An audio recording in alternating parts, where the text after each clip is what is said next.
Hey, good morning, students. In today's video, we are going to talk about the cryo pump. And this cryo pump operates on the principle that gas can be condensed and held at extremely low vapor pressure, achieving high speed and throughput. Now, what is meant by throughput? That we have already studied in the first few videos, and this is the schematics for the cryo pump.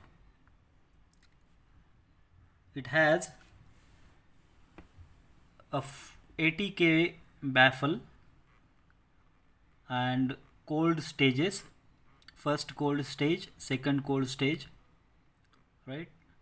It has a thermometer called as a hydrogen thermometer, a refrigerator, and entrance of the gas, right? Pump case and charcoal. And this is the graphical data of vapor pressure achieved for various gases like hydrogen, neon, helium, nitrogen, carbon dioxide, argon, etc. etc. So what is basically a cryo pump? Cryo pump is basically a vacuum pump which traps the gases and vapors by condensing them on a cold surface. For efficient evacuation under ultra high vacuum, the vapor pressure for condensation or the equilibrium pressure for adsorption must be less than 10 to the power minus 8 Pascal.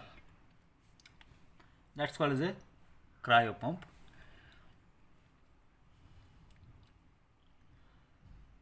Now we know that in the diagram of a cryo pump, it has stages, right?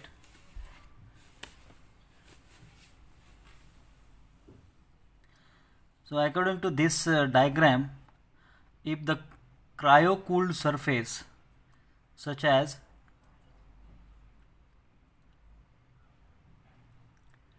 cryo panel is cooled below 20K, that means 20 Kelvin, then vapor pressure of the gas becomes below 10 to the power minus 8 Pascal.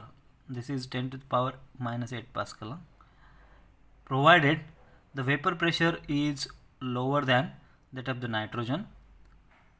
The highest gases the lightest gases like hydrogen, helium and neon are not condensed at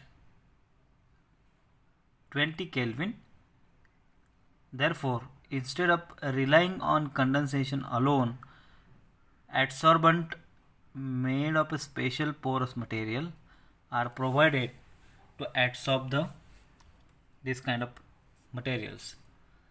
And by cooling down the adsorbent below 20 Kelvin, the gases are adsorbed efficiently, and thereby cryo pump can achieve the ultra high vacuum.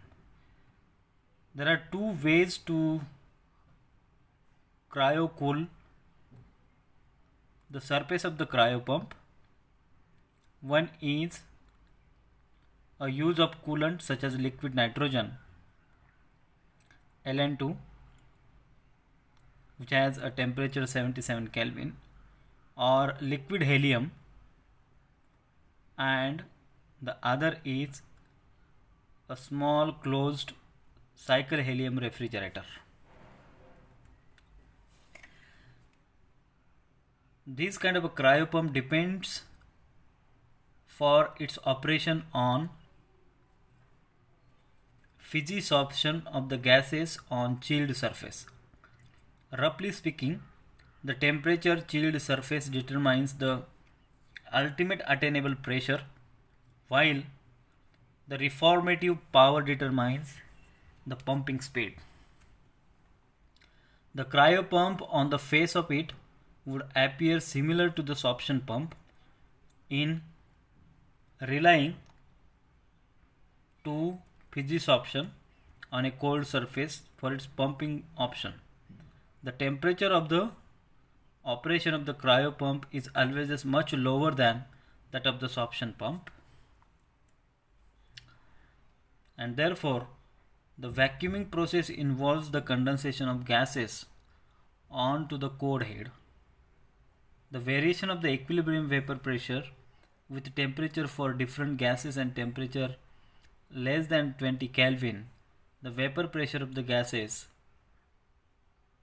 other than helium, hydrogen and neon are close to 10 to the power minus 9 millibar. Hence, it is clear that the speed is directly proportional to the surface area of the cold head. These pumps are self-controlled, hydrocarbon free and cooled by two-stage cryocooler. So this is all about the cryo pump, and in the next video I think we'll go for the next pump. So I think you have understood what is meant by cryo pumps. Thank you.